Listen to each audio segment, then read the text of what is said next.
오늘 이 시간 하나님께서 우리에게 주시는 말씀은 고린도후서 1장 8절에서 22절까지의 말씀입니다. 고린도후서 1장 8절에서 22절까지의 말씀 함께 보겠습니다. 신약성경 286쪽인데요. 같이 보겠습니다. 시작. 형제들아, 우리가 아시아에서 당한 환난을 너희가 모르기를 원하지 아니하노니 힘에 겹도록 심한 고난을 당하여 살 소망까지 끊어지고 우리는 우리 자신이 사형 선고를 받은 줄 알았으니 이는 우리로 자기를 의지하지 말고 오직 죽은 자를 다시 살리시는 하나님만 의지하게 하심이라. 그가 이같이 큰 사망에서 우리를 건지셨고 또 건지실 것이며 이후에도 건지시기를 그에게 바라노라. 너희도 우리를 위하여 간구함으로 도우라. 이는 우리가 많은 사람의 기도로 얻은 은사로 말미암아 많은 사람이 우리를 위하여 감사하게 하려 함이라. 우리가 세상에서 특별히 너희에 대하여 하나님의 거룩함과 진실함으로 행하되 육체의 지혜로 하지 아니하고 하나님의 은혜로 행함은 우리 양심이 증언하는 바니 이것이 우리의 자랑이라. 오직 너희가 읽고 아는 것 외에 우리가 다른 것을 쓰지 아니하노니 너희가 완전히 알기를 내가 바라는 것은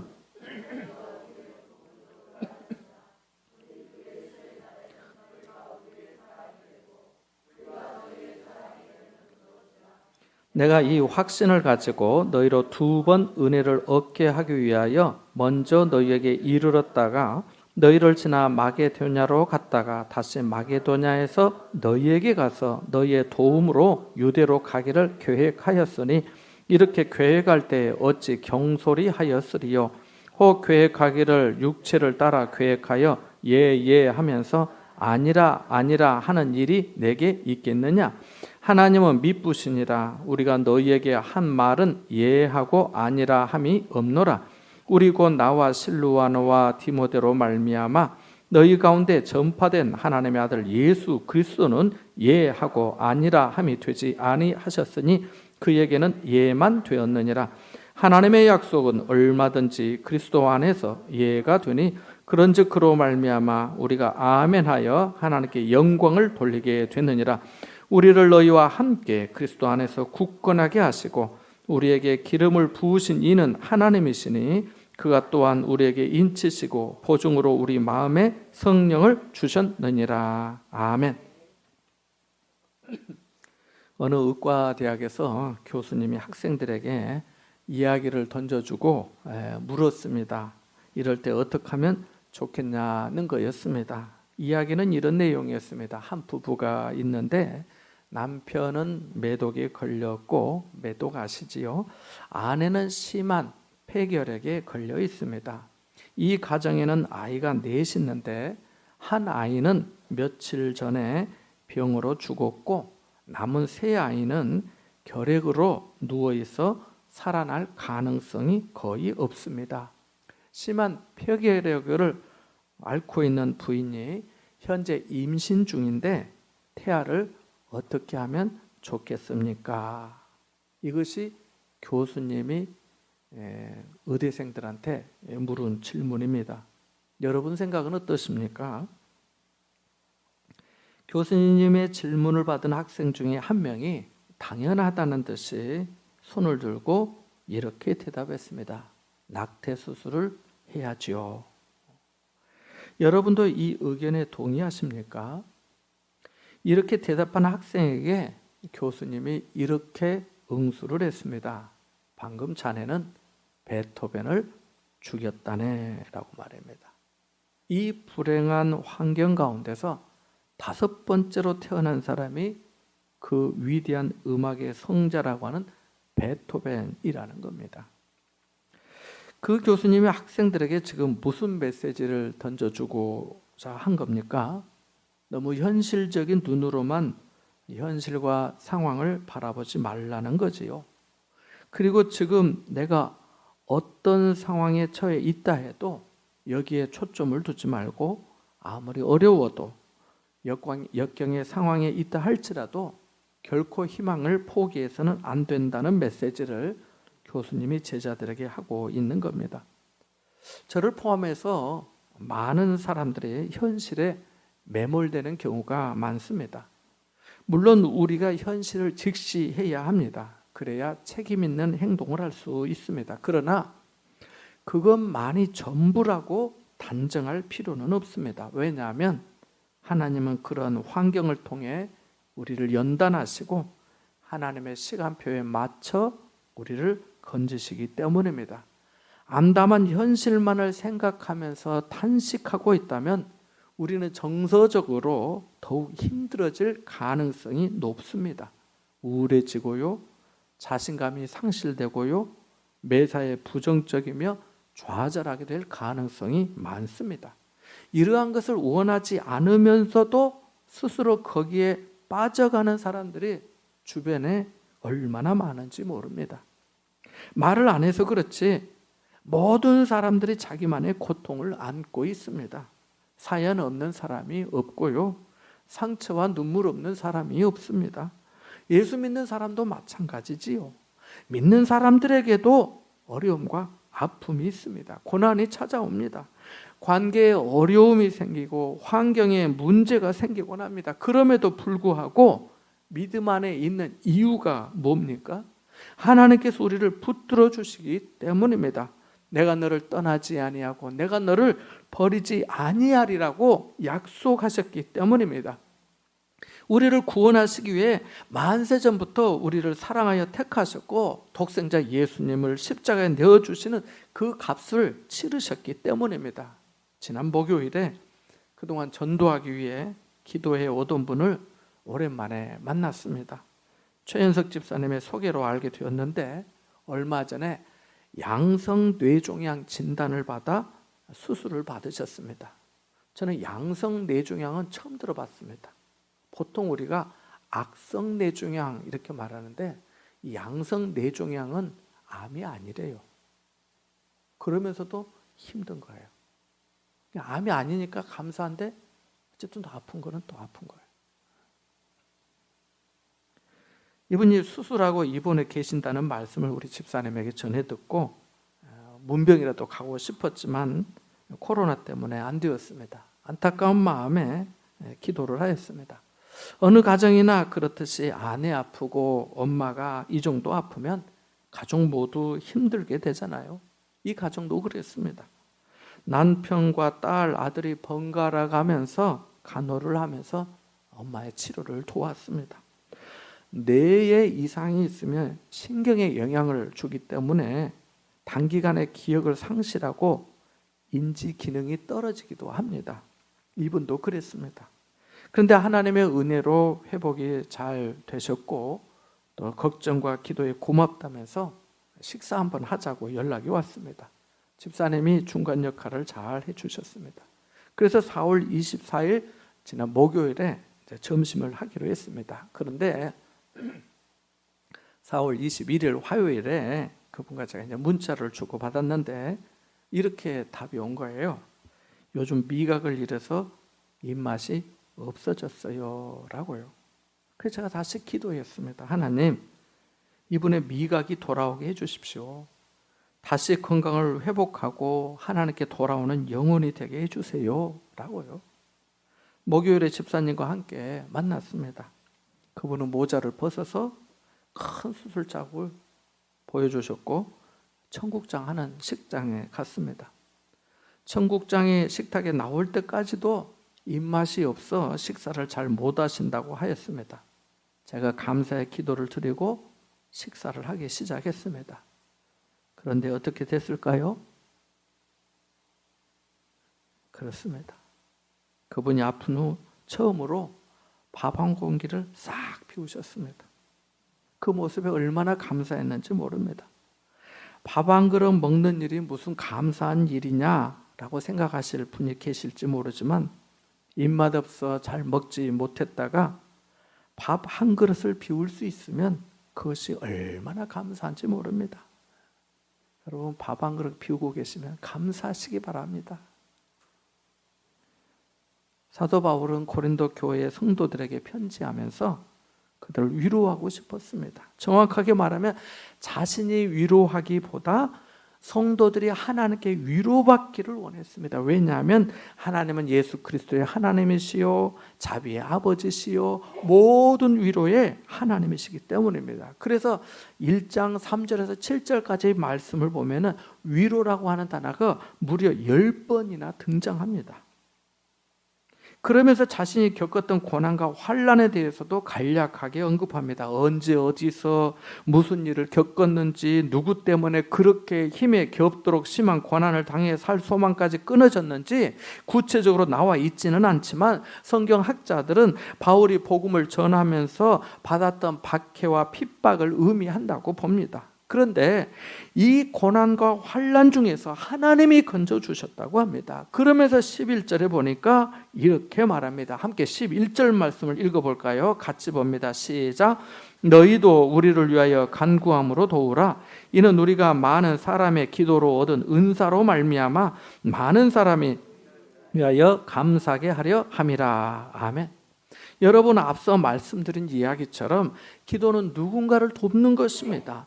기도는 하나님의 능력을 가져오는 통로가 됩니다. 철로 역정을 쓴 존 버녀는 기도는 영혼의 방패요 하나님께 드리는 산 제사요 사단을 향한 채찍이라고 했습니다. 중보기도라는 말을 들어보신 적이 있을 겁니다. 중보기도는 다른 사람을 위해 하나님께 기도하는 것을 말합니다.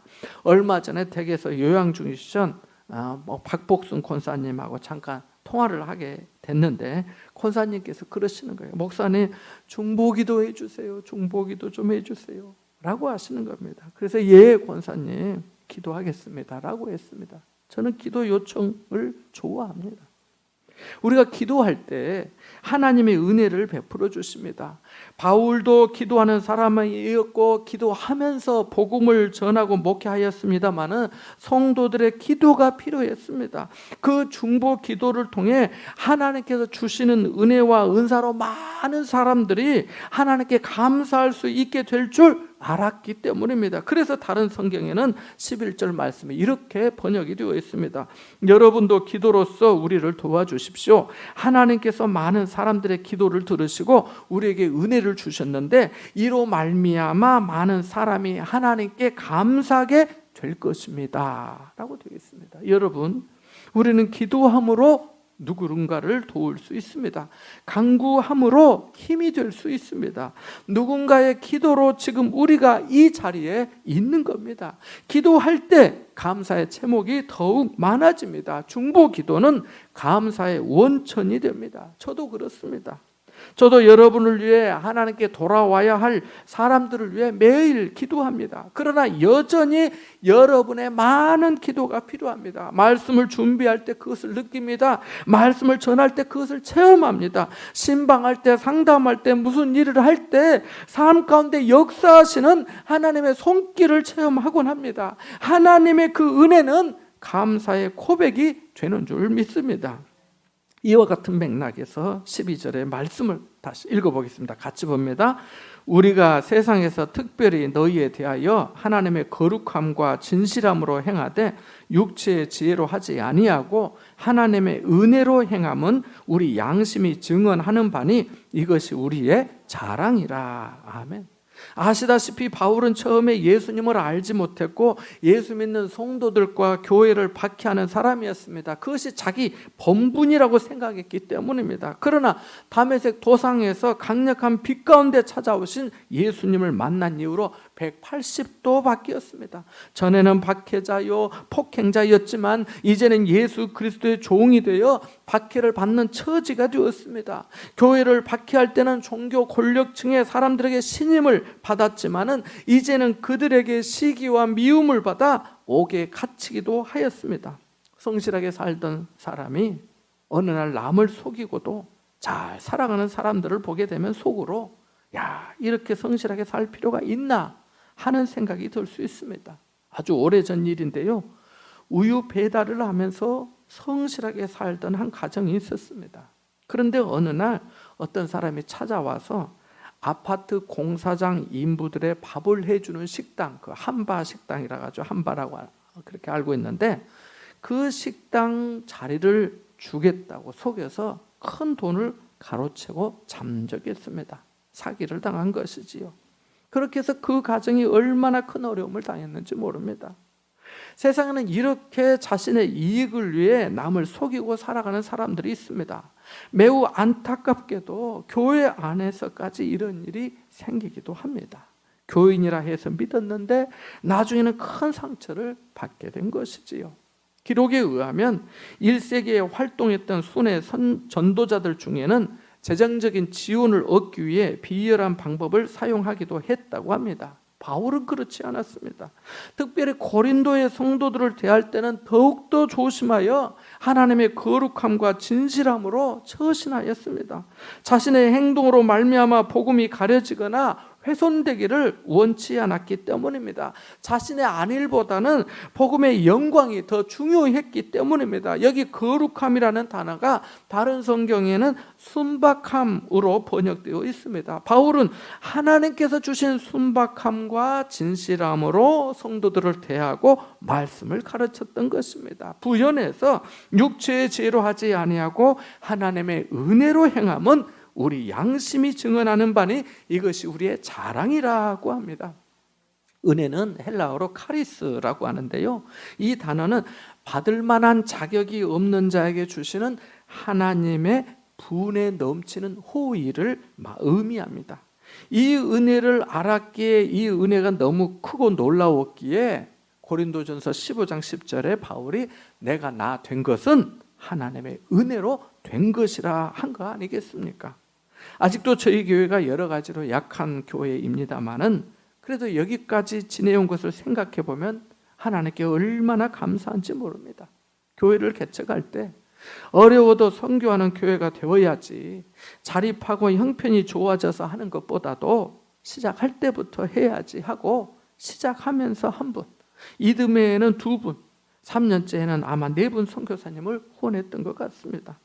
큰 것은 아니지만은 목장을 통해 각각의 마음을 모아 전했습니다. 겨자씨만한 위로와 격려라도 될 수 있다면, 그것이 오병이어의 기적이 될 수 있는 마중물이 된다면 좋겠다는 마음으로 꾸준히 후원했습니다. 그렇게 몇 년을 했는데 성도님들 중에 직장 따라 또 자녀 따라 또 사정이 생기면서 이사하면서 1년 사이에 형편이 어려워졌습니다. 그런 얘기를 선교사님들에게 할 수도 없고 기도하면서 그 해는 어떻게든 약속한 대로 감당했습니다. 12월이 됐습니다. 교회 형편으로 봐서 새해에는 할 수 없을 것 같았습니다. 내내 무거웠던 마음으로 기도하면서 선교사님 한 분에게 연락을 했습니다. 선교사님 그동안 잘 계셨습니까? 내년에는 후원하기 어려울 것 같아 너무 죄송합니다. 선교사님은 어려운 개척교회가 그동안도 고마웠다고 하시면서 괜찮다고 하셨습니다. 그 전화를 하는데 눈물이 나는 겁니다. 그렇게 전화를 마치고 기도했습니다. 하나님, 지금까지 지내온 것이 하나님의 은혜입니다. 하나님 교회를 긍휼히 여겨 주옵소서.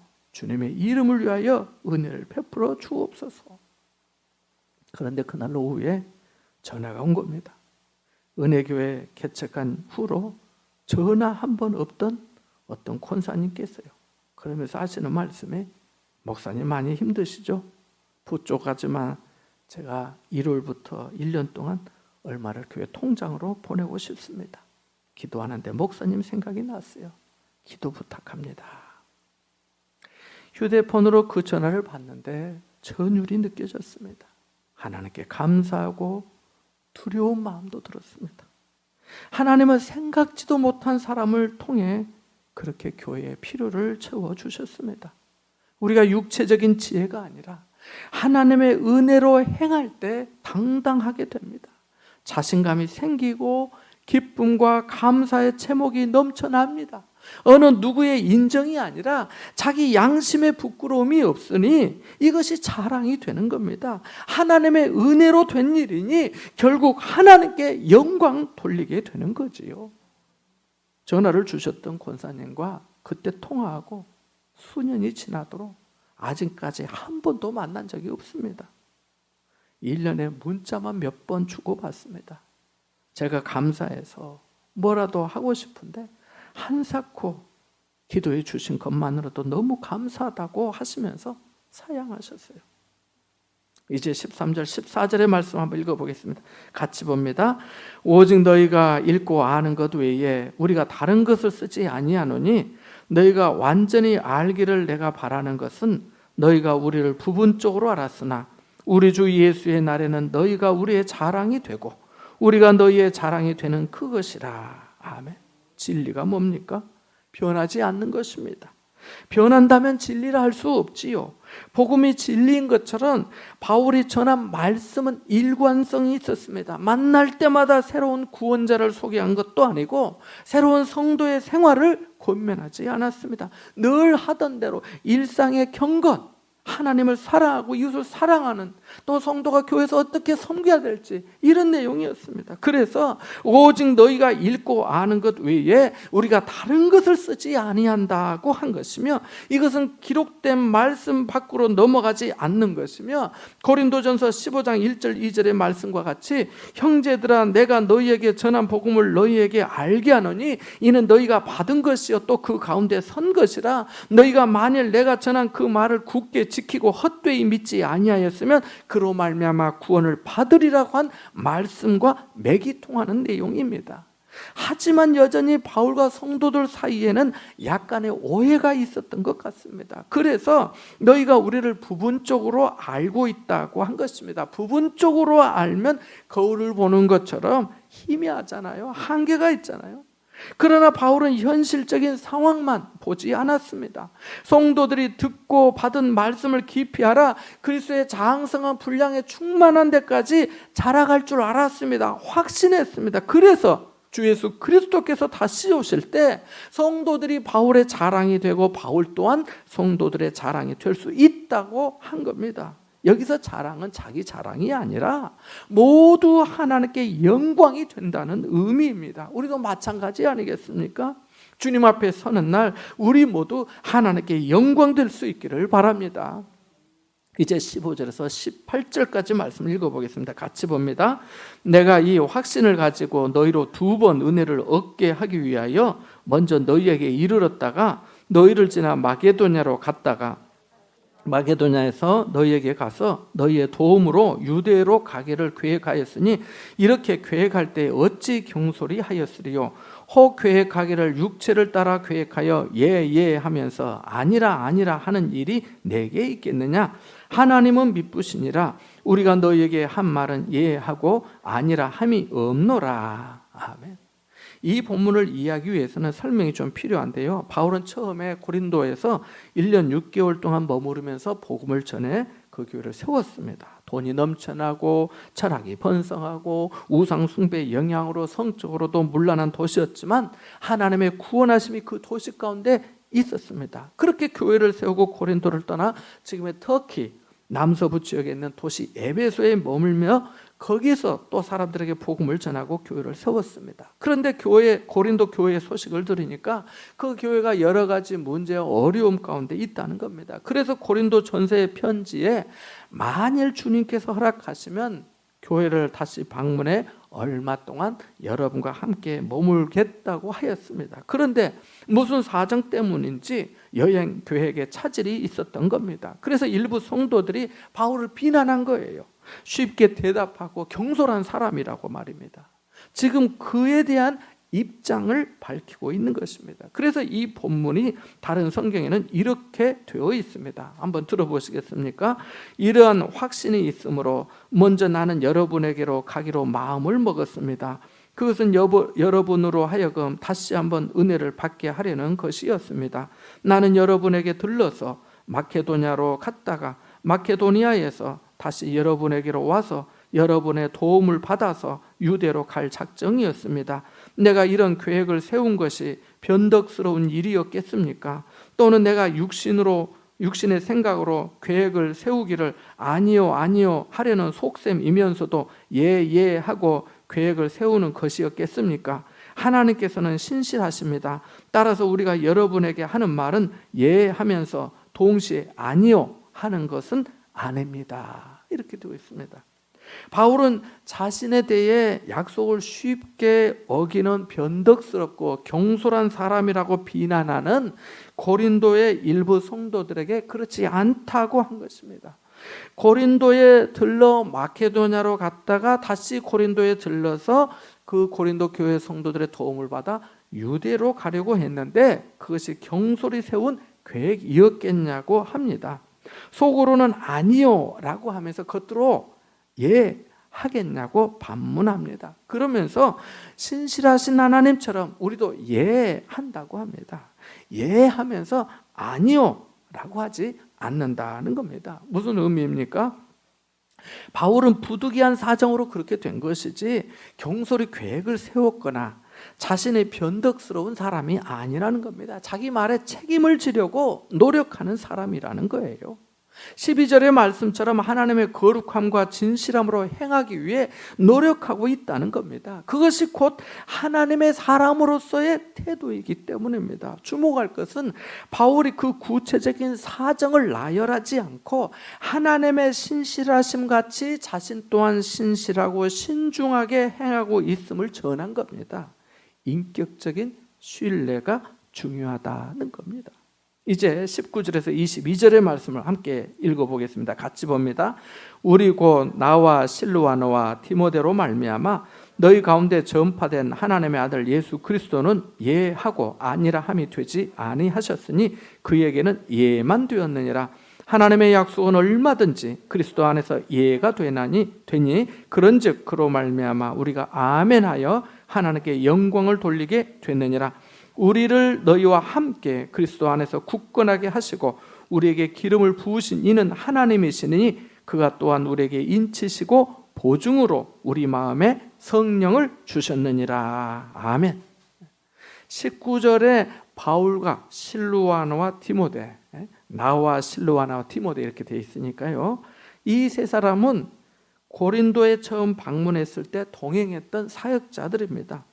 그래서 고린도의 성도들도 잘 알고 있습니다. 바울은 하나님의 신실하심을 언급하면서 하나님의 아들 예수 그리스도께서 얼마나 신실하셨는지를 다시 말하는데 예수님은 예하였다고 합니다. 무슨 말씀입니까? 순종하셨다는 겁니다.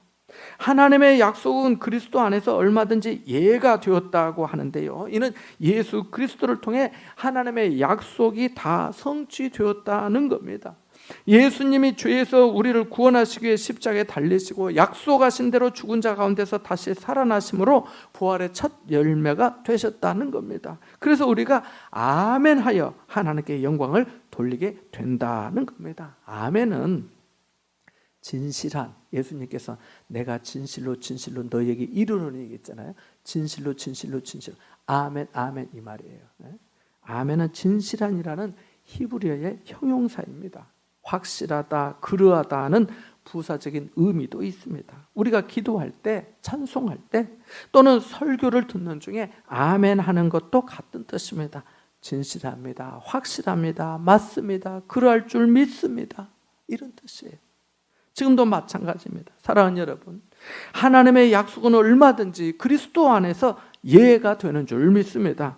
우리가 예수님으로 말미암아 아멘하여 하나님께 영광을 돌리게 되는 줄 믿습니다.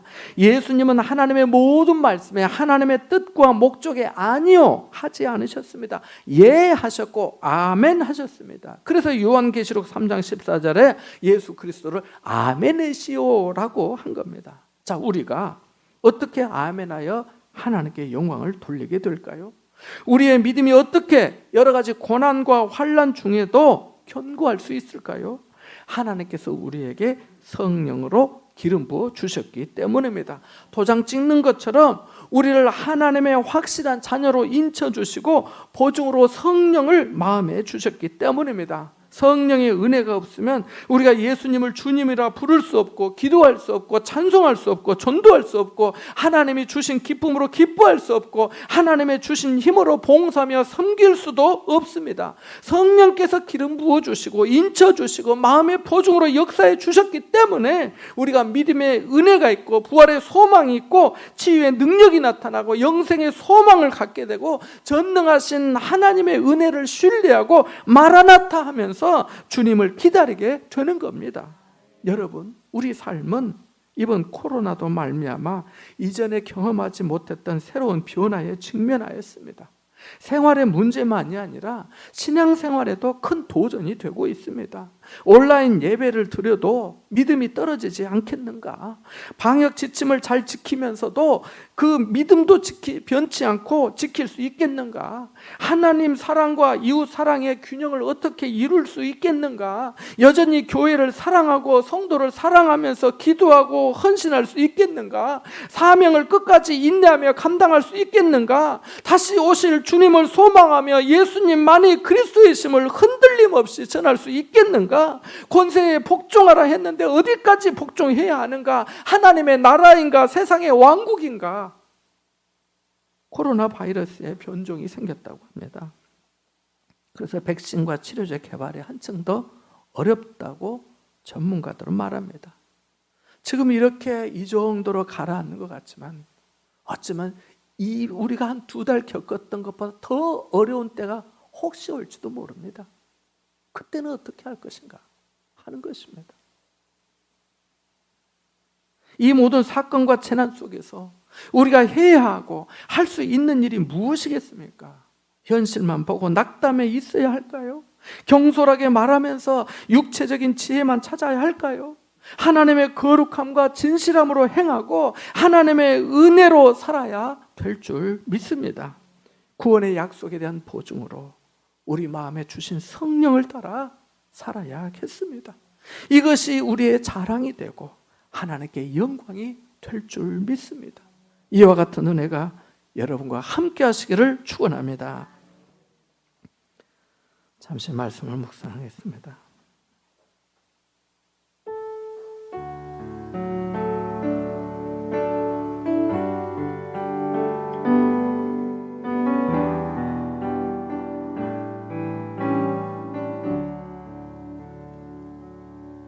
하나님 아버지, 저희도 하나님의 거룩함과 진실함으로 하나님의 은혜로 살아가는 삶이 되게 하여 주옵소서. 그래야 피차에 하나님께 영광이 되게 하여 주옵소서. 신실하신 하나님처럼 저희도 신실하게 하시고 하나님의 약속은 그리스도 안에서 얼마든지 예가 된다 했으니 우리도 예하고 아멘 하면서 순종하여 하나님께 영광 돌리게 하옵소서. 예수님의 이름으로 기도하옵나이다. 아멘.